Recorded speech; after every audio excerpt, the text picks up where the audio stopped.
All right. Good afternoon, everybody. Welcome back to another episode of Empowered Running. I have a special guest coming to us this evening from Albuquerque, New Mexico, my sister, Andie Talmadge. Andie, why don't you introduce yourself and tell the listeners a little bit about yourself? Well, thank you for having me here, Shak. It's always fun to have conversations with you, wherever they take us. I am an exercise physiologist by training and have been involved in sports and personal training and athletics for over 30 years, closer to 35 years. I am a certified triathlon coach and certified personal trainer and exercise instructor, health coach. That has all been for 30 years, roughly. And I have helped a lot of people. I tend to focus more on the non-natural athlete population. So even though I coach triathlon, there are a lot of people that are not professional or weekend warrior athletes that still can do a lot of great things with their body, with their fitness. And so that's kind of been my focus of my career. It has been my lifetime and my passion since I was a very young adult. Yeah, and you started a company called Fit Fundamentals where you were coaching a lot of triathletes. What kind of inspired you to do that? Well, what did inspire me to start Fit Fundamentals? I remember it was a very scary thing to do, to break away from getting a paycheck every week. I saw a need in the community. I saw a need. Triathlon was just an up and coming sport then. It was having a wave of surgeons, and I really wanted to produce races as well. I'm also an event producer. And as a trainer, as a exercise instructor, I had the background to help people get to what they need to do. Okay, here, if this is your goal, how do you go from the desire to do it, the dedication, to determination that you're going to do it across the finish line? So there was a need in our community, and it seemed like a good fit for me to do that. I worked with people all the way from, I worked coaching a swim team as the strength conditioning coach for a swim team for kids age 8 to 18, all the way up to my oldest triathlete was 81, I think. Wow. Uh, I hope I can attempt a triathlon at 81. yeah, yeah. I mean, that's quite an impressive person that says, yeah, I mean, this is a person who had stayed healthy most of her life, right? And she just needed that extra goal. And did she do it as fast as she would have when she was 40? No, but she did it. She completed it. And that's the goal.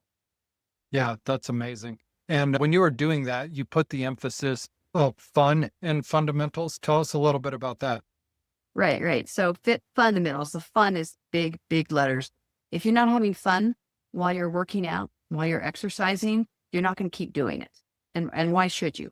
I mean, we have enough things in our life, in our world, that we have to do that aren't fun. There's no reason that exercise can't be enjoyable. You just have to find what you like to do. And then you have to learn how to do it at the intensity and a level that's appropriate for you. If I try to keep up with a professional cyclist on the bike, it's going to be miserable for me. I can't even keep up with my husband. Yeah.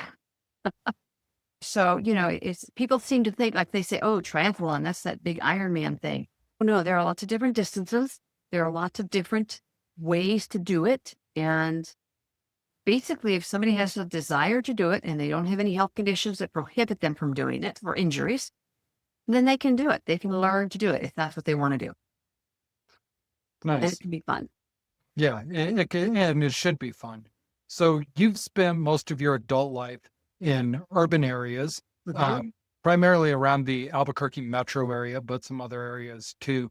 What do you find are some common safety concerns for people who are going to run in urban areas? Maybe some things that could make it a little less fun. Well, yeah. So I used to travel a lot for work, and I would find myself in a different city about every 3 weeks. So as a runner, I didn't want to run on a treadmill if I could avoid it because, they call them, what do you call them? I call it the treadmill, or The I tread. also call it Satan's sidewalk. And I've done plenty of training runs on a treadmill, but I think most of us would agree that they're not as fun. Right, right. They are not as fun. So finding routes in city and urban areas can actually be really, really interesting and really exciting. You can really see parts of a city that you wouldn't normally see if you're there for work or visiting someone else that has a different agenda. So the number one safety concern, I think, is finding a route that's safe for you from, first of all, attackers, right? You can't be going through the middle of Central Park in the middle of the night and be safe if you're by yourself. And so I found that you want to look for routes that are well lit, routes that preferably have other people around most of the time, and then finding stuff, just the hazards of the road, right? So that's one of the reasons you want it real lit. If you're suddenly running and your sidewalk suddenly ends and now you're in the shoulder of the road and it's a busy road, that's not safe. I actually know somebody who was hit by a car in running because the sidewalk ended and he stepped off into the curb and he got hit by a car. And sometimes you may have to just turn around and go back the way you came and find a different route. And if you're not running for distance, it doesn't really matter if you run circles around some small area. I don't think dogs can be an issue too much in the city. Not as much as they are in rural areas. Right. I have a way to deal with dogs on my bike. I just tell them to get off the couch. But you have to do it in the tone of voice, right? You have to go, get off the couch. And the dog stops. I've done it. Yeah. Interesting technique. So I didn't know about your friend that got hit by a car while running. We do have another sister that was just walking across an intersection into work who got hit by a vehicle. That's a very real danger, especially in streets. And when she got hit, it wasn't like 5 a.m. dark. It was the middle of the day or middle of the morning, I should say.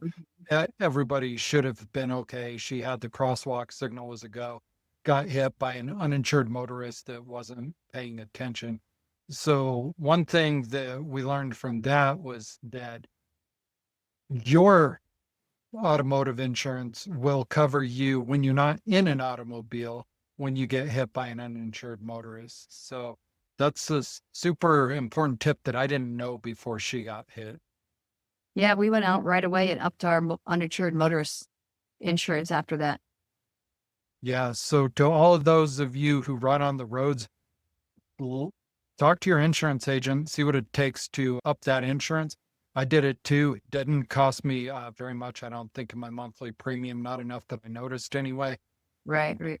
What a terrifying deal to get hit by somebody that isn't insured. So. Right, right. And that's, I mean, I'm sure we're going to get into this, but the debate about whether or not to wear headphones when you're on the road, when you're running, Yeah.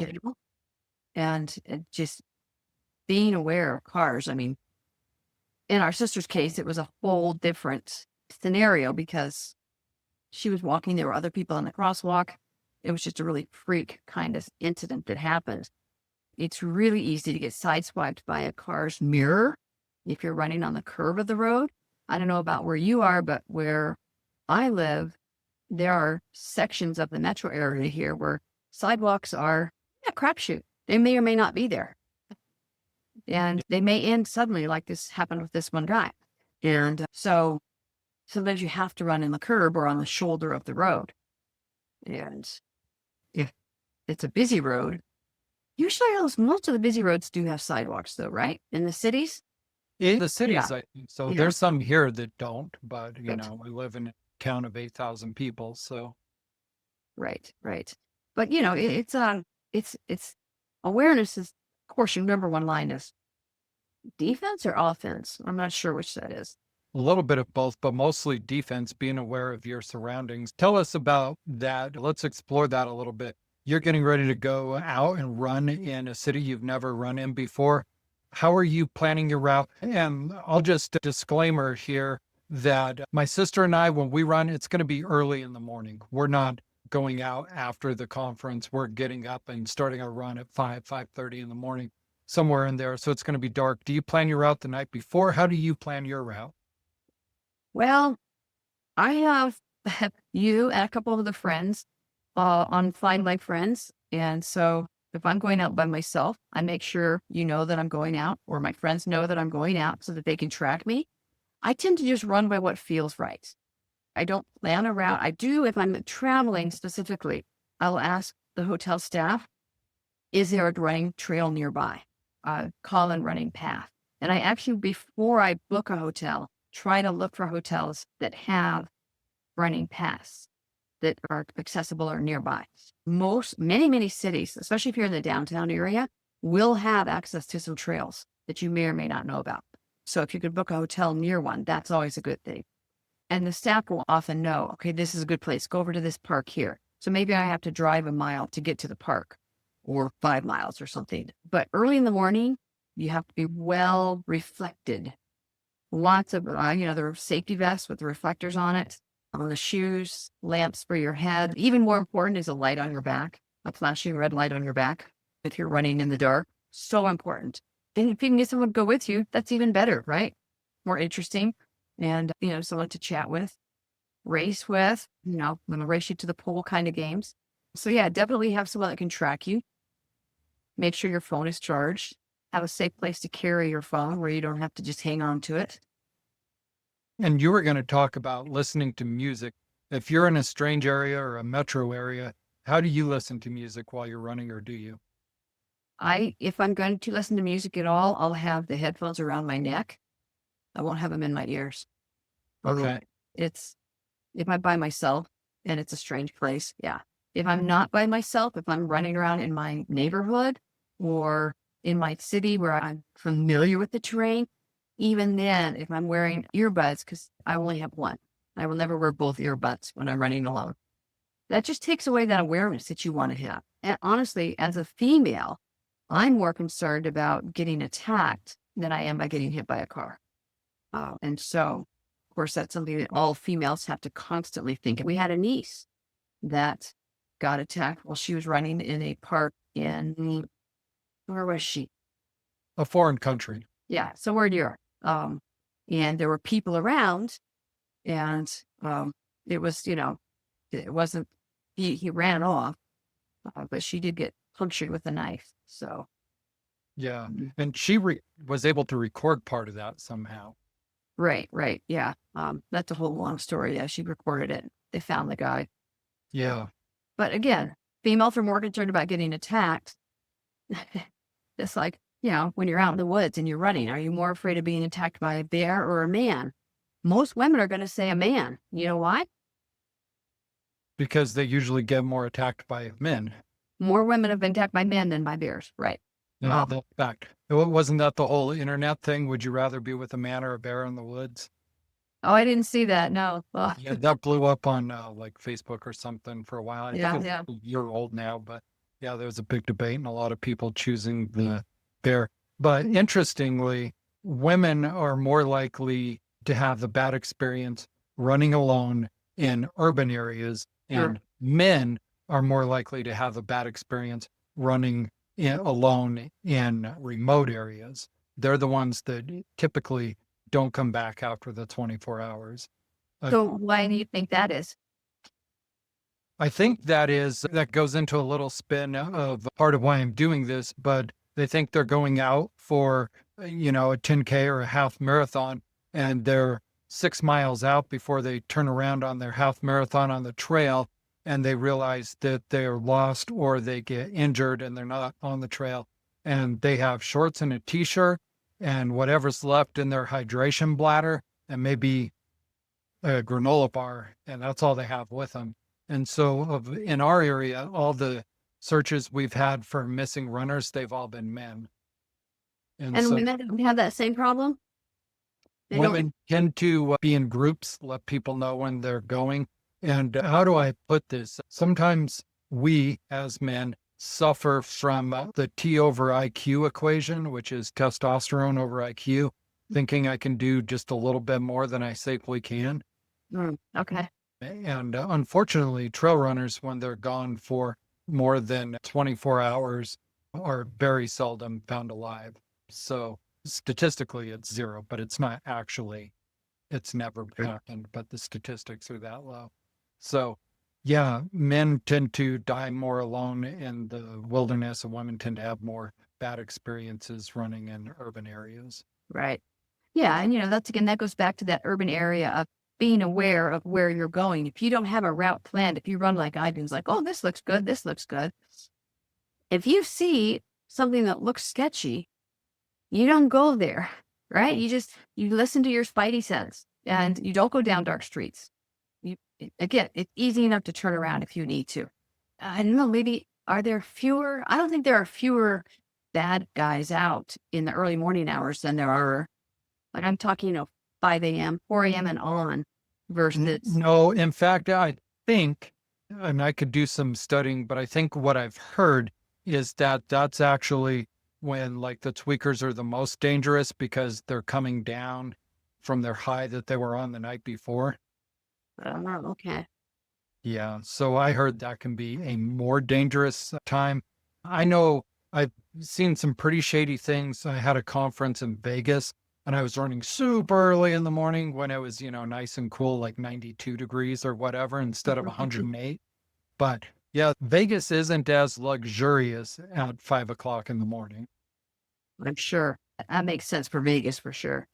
But if you're going to a city that has a waterfront, so either the coasts or the lakes, those almost always have really nice paths for running on, and they're really pretty well maintained, and they're just gorgeous to run along them. I remember when I first moved out to the East Coast and was running through perks there, and having been in New Mexico prior to that, where it's open, right? I run on the mesa, I can see for 4 miles. Nobody's going to sneak up on me.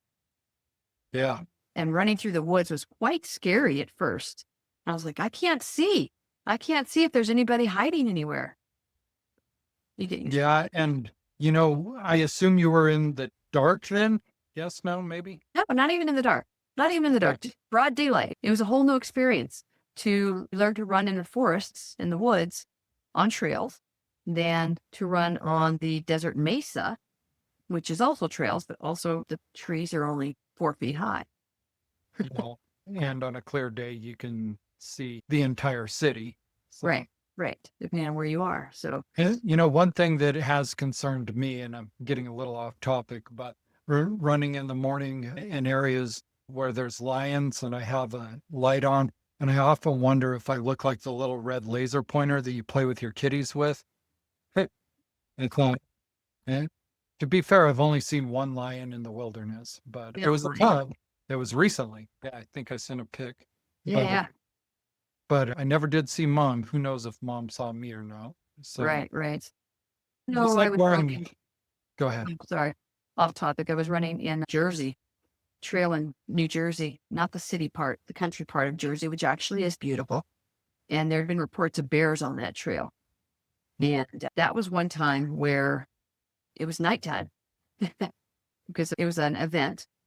And I had my phone with me, of course, and I turned my music on, blasting it because I didn't want to surprise any bears on the trail. You wanted them to hear and run away long before you got Yes. Yes. So, I mean, that's actually a strategy if you're running outdoors and you want to make sure, because they're not gonna, I don't think, maybe the mountain lions would stalk you, but I don't think bears would stalk you.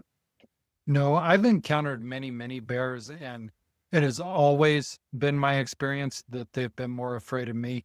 That being said, I've never ended up in a situation where there's cubs on this side and mom on this side. Right. It would probably be completely different, but never had a bad experience with bears yet. Knock on rock. Let's talk about, though, other safety components of, if you're running urban, if you want to pivot back onto the urban topic, that being aware of your terrain, of, pitfalls of construction, potholes, curbs, things like that you have to, which when you're running can actually be a lot of fun if you're paying attention and you're kind of, using it as a semi-obstacle course or a little mini parkour thing. But if you're not paying attention, that can cause a pretty significant injury, I would think. Sprained ankle, Yeah, absolutely. trip and fall, go face plant. Trip hazards are probably the biggest everyday pitfall, for Right. lack of a better term, that we all have encountered. I know I've tripped and fallen multiple times. So I wear a reflective vest when I'm running, and it has a couple of pockets, and I carry spray on skin in it because the Band-Aids aren't going to cover, whatever. But if you're carrying a water bottle, which a lot of times people are, you can irrigate the wound pretty good and then spray that on. I'm not getting paid to advertise for any spray on skin companies. I will say it burns like heck. I do not love the feeling of spraying it on, but And then after you spray that on, what does it do for you? it's like putting a Band-Aid on, but it actually, Okay. it's, How do you get it off? yeah, it'll come off in the shower. After a couple of showers, it'll come off. Okay. Okay. Yeah, it'll just come off over time. But it smells like a chemical and it burns like you're pouring alcohol in it. So Like a chemical? yeah, it burns like a chemical, smells like a chemical. Not pleasant, but it does work and it'll get you back home. People are going to listen to this and think I fall all the time. That is not the case, but I have fallen enough that it doesn't weigh anything, so I carry it with me.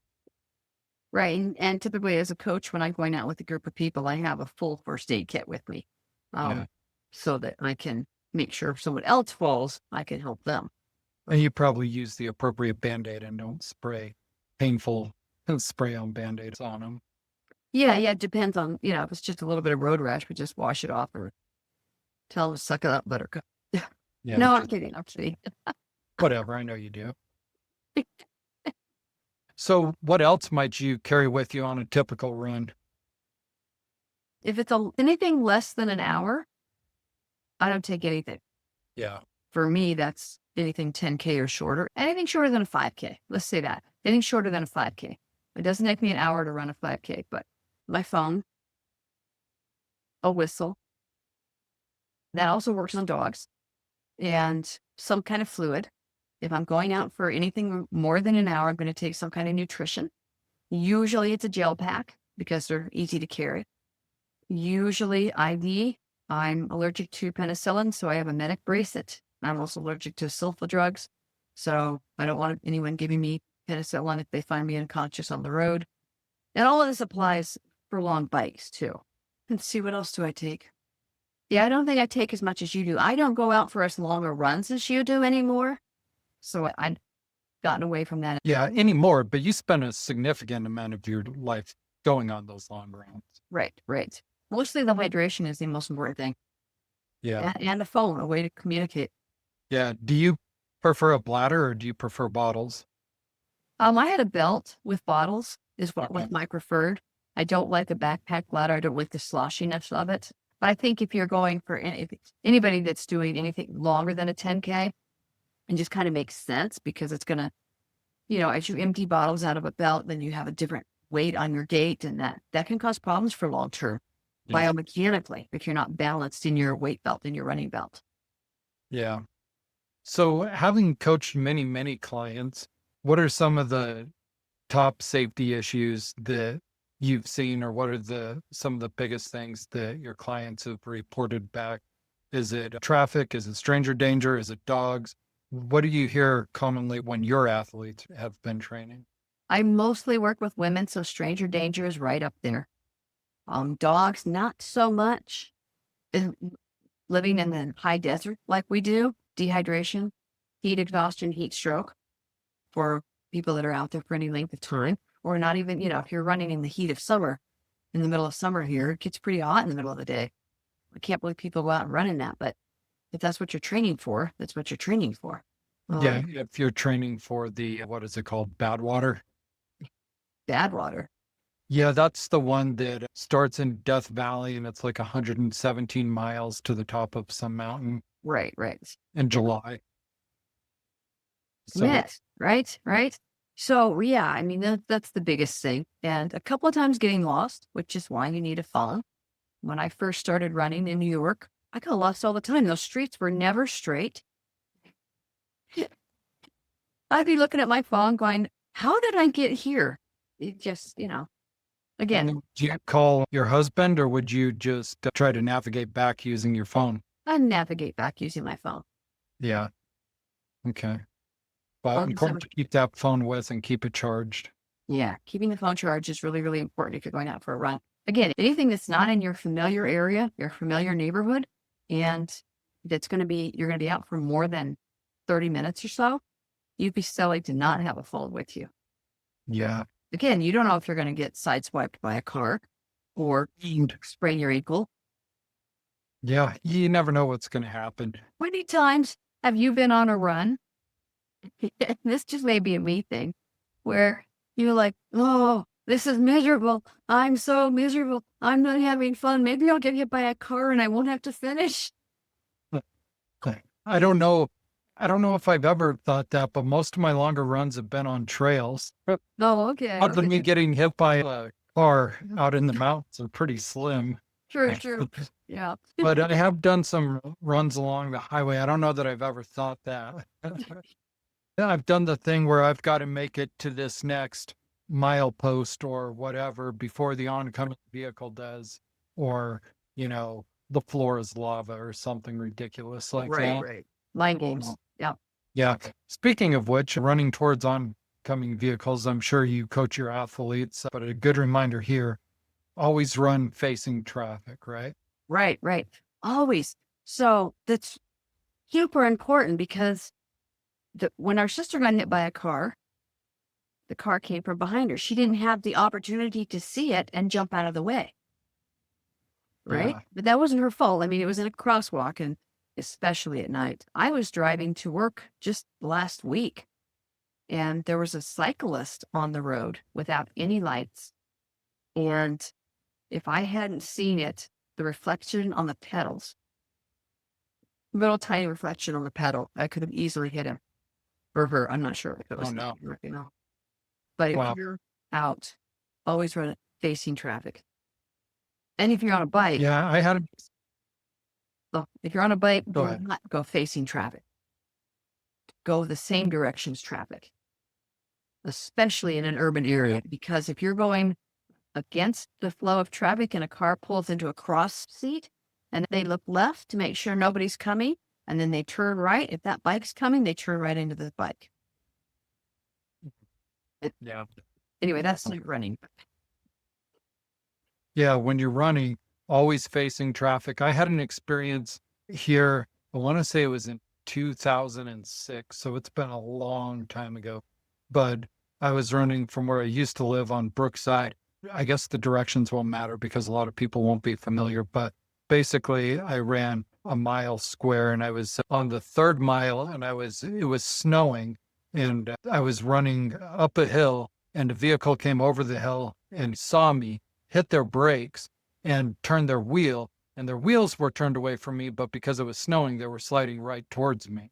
Ooh. And so I had to take the ditch. I jumped out of the way and landed in the ditch, and I was fine. They were fine. They didn't slide into me.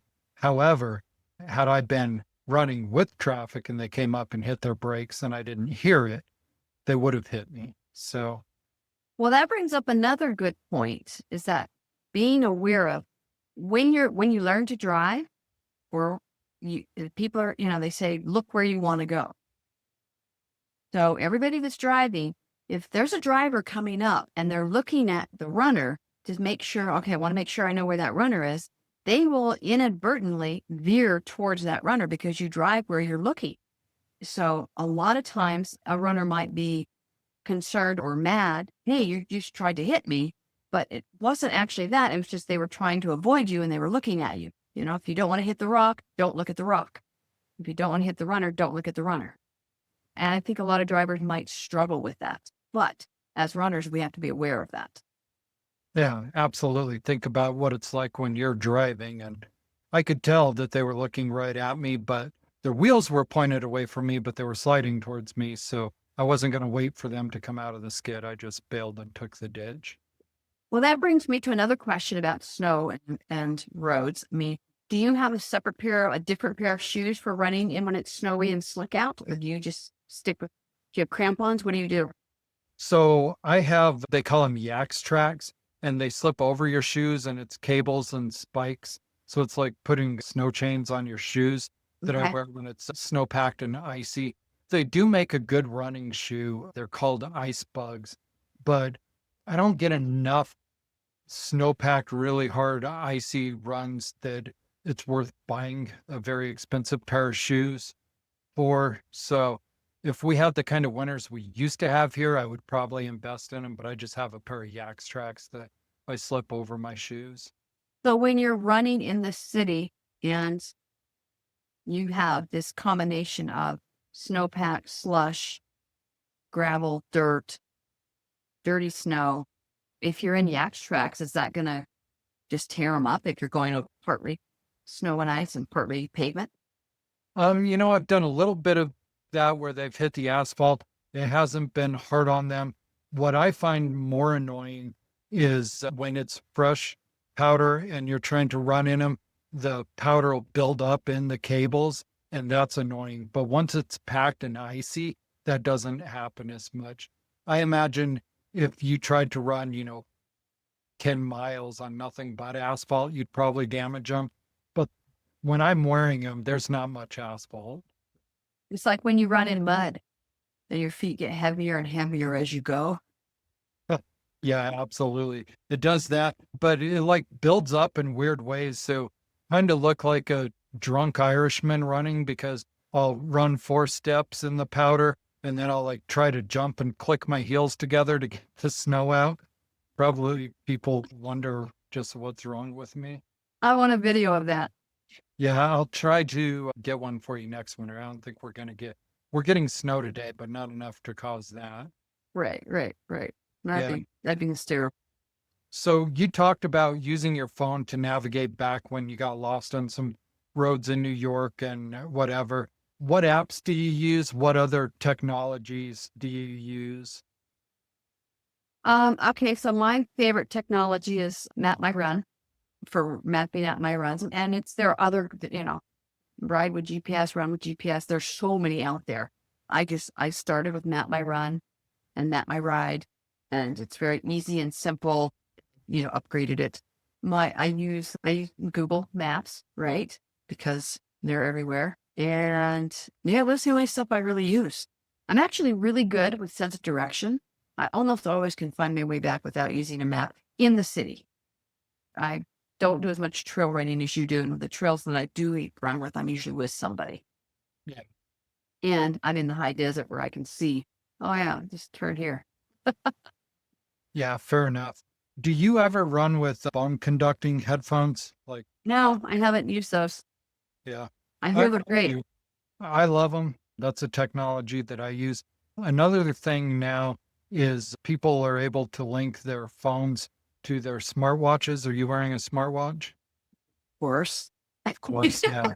So I know mine allows me to choose the different settings that I have on it. Do I want my text to go to a phone, whatever. I do have my phone linked to my watch. So if I needed to call 911 but couldn't reach my phone. Right. Yeah. And I have an Apple. I'm not sure if we're supposed to use brands or not, but if I fall, my phone is set to, it'll give me my watch will say, it appears that you have fallen. Do we need to call 911? And you have to tell it no, or it will. So Yeah. if you're unconscious, it'll call for you. Well, and that's a good thing too. If you're wearing I don't know what the rules are about mentioning brands. I don't have enough viewers that YouTube's going to pick it up anyway. But, if you have that and you are attacked and your phone automatically calls 911 and starts sending them your location, that's not a bad thing. Right. Exactly. Yeah. So, and there's also an app that was being marketed. I don't know where it went, but there was an app that you could, click on your camera on your phone and point the phone at whoever was confronting you. And again, this is an urban thing, right? So if someone's confronting you, you point your phone at them and a speaker will come out saying you are being recorded and 911 has been called. Oh, wow. And I never saw how to get that app, but I bet it's out there still. Yeah, I'll see if I can find it. And if I do, I'll link to it in the show notes. Okay. Yeah. What do you find that most often distracts runners from paying attention to the things they need to be watching, like potholes, routes and sidewalks, and traffic? I would think podcasts. Yeah. Shout out. Listen to this at work. Don't listen while you're running. Yeah, listen to it at work. Yeah, yeah. But maybe that's just me. So, there's that desire to get into the zone when you're running, especially when you're doing long distance, right? And if it's a challenging run, you somewhat dissociate from what your body's doing to get through that run. My experience is when I get to that dissociation point, it's because I'm totally focused in on my body and my mind is not thinking about the pain or the discomfort. So I don't know if that's more of a distraction or more of a focus. Certainly, you can get distracted by your music. Mhm. You can get distracted by if you're on a phone call. But yeah, our minds are so busy. We don't have to have any of that to get distracted. Yeah. And isn't that one of the joys of running, though, is that you can solve problems? You hit this meditative state, and these problems just work their way through the back of your mind, and you come back and you're like, oh, I know what I'm going to do now. Yeah. The meditative state is great until you miss where you were supposed to turn onto a different trail. Oh, true, true. Yeah. Yeah, I've so had that would that be the happen. distraction. Yeah. Yeah. So, Yeah, but it is probably the closest thing I've experienced to what other people describe they get out of meditation. right, right.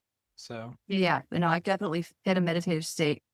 Again, when you're running in what we call the West Mesa here, you can see for miles and you've just got this dirt road in front of you, nothing else but sand and sagebrush and dirt road.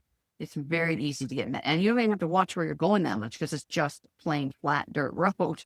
Then it's easy to hit that meditative state. yeah, absolutely. And then go 10 miles further than you wanted to.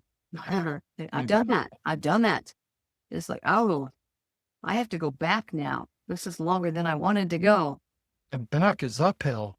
It's Oh, that would They make be, good stories. It's good stories. yeah.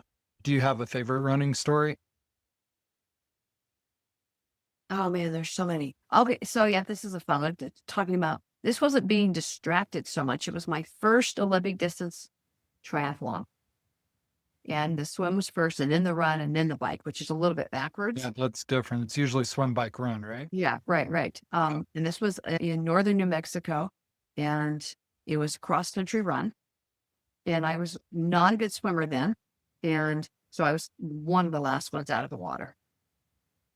And I was running dirt road. And it was the first tap was uphill. So it was a 10K run. And go down the other side. It's like, oh, this long, beautiful, gentle, sloping downhill, which if you know how to run hills, it's just like glorious. Well, there was a turn that I was supposed to take right after the top of the hill, and I completely missed it. And I was 4 miles away. Oh, They wow. said somebody had seen me someone had seen me miss the turn that was behind me. And I was just in the zone. I was just like, la, la, la, la, la, la, la, la, la, la, la, this is fun. And they sent that ATV out after me. But in order to not get DQ'd, I had to run back to where I missed the turn. So my 10K run was closer to 14 miles.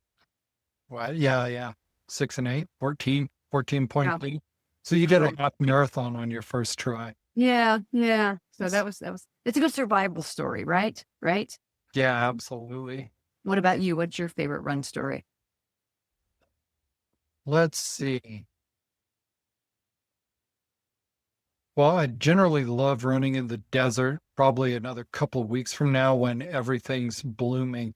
But one of my favorite run stories, I was running with a friend of mine, Aaron Walker, who's also been a guest on this podcast.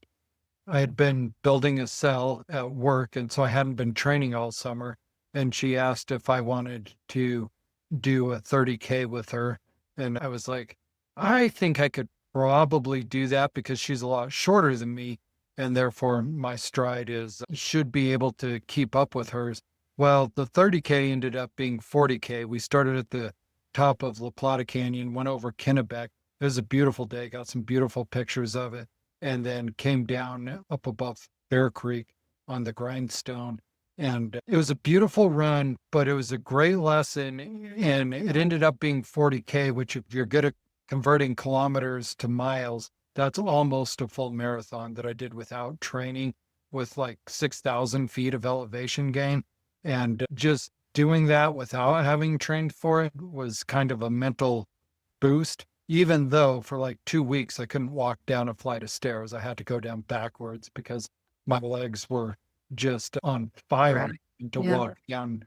But just getting out and doing it after I'd been working 12, 14-hour days all summer long and I needed to get out. So despite that it hurt a lot, just being able to push through it and get it done.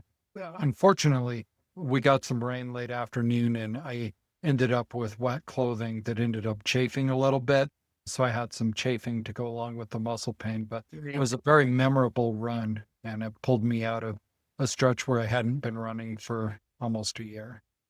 Yeah. And I think that's the beauty of when you have one of those runs where everything just feels good. Then you just feel it. And that almost always happens to me when I'm running on trails rather than in the city. Yeah. Although I did have a run once in San Diego. I was at a conference there. And because it was broad daylight, because it was running path, and I program my music to increase intensity as I go. Yeah. And I was needed to get back for the conference. And so I was nearing the end anyway, and I had on some music that I could hit the cadence really, really quick. And I ran through a hotel. And I just remember, I was full speed. At this point, I was full speed. And when you're that far into the run and you're just into it, and people were just like freaked out because I was running through this hotel at full speed from one end to the other to cut through instead of going around. So that was kind of fun too, when you get to that kind of zone. But mostly it happens for me when you're out with nature, right? Yeah. Out in the wilderness or just somewhere where it's nature. Yeah. So what events do you have coming up this fall that you're promoting? Oh, the Day of the Tread is a cycling event. Yeah. We've got the Bridges Triathlon happening on Mother's Day, and it's an Oh, nice. awesome triathlon. So that's just a couple weeks away. Yeah, this is 3 weeks away. Yeah. And it's this little super sprint one. So beginners can do it. Although some of that terrain would be a little hard on it. You'd be in a mountain bike or gravel bike, but nice trail ride on there. And then like what I'm promoting is this is a cycling event. As I get older, I'm doing more cycling than running these days. Where is this triad? The triathlon is in Albuquerque. Yeah, Okay. it's in the foothills. So it's on the east Okay. side of the city. And it's a pool swim because it's the desert. We don't have any open water swim sources in the city. So pool swim at the YMCA there. And then it goes up and around the trails. It'll be a fun little course. It'll be nice and fast. And is it too late for people to register for that? No, they can go to Bridges Triathlon and look up Bridges Off-Road Triathlon, and they'll be able to find it. Okay. I'll link to it in the show notes. And then you've got Day of the Tread in the fall.